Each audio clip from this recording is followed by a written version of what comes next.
TMC যত হারছে ততই গলার আওয়াজ করছে। নির্বাচন কমিশন থেকে আরম্ভ করে সেন্ট্রাল ফোর্স সবাইকে গালাগালি দিচ্ছে। যদি জিতেছেন তো গালাগালি কেন দিচ্ছেন? শনিবার বর্ধমানের এগ্রিকালচার ফার্ম এলাকায় প্রাতঃভ্রমণে যান বর্ধমান দুর্গাপুর লোকসভা কেন্দ্রের বিজেপি প্রার্থী দিলীপ ঘোষ।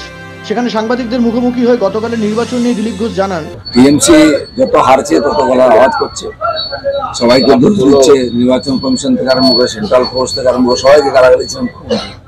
যদি জিতছেন তো গালাগালি কেন দিচ্ছেন? এরপর তাকে বলা হয় বিধায়ক খোকন দাস বলেছেন দিলীপ ঘোষ হারবেন।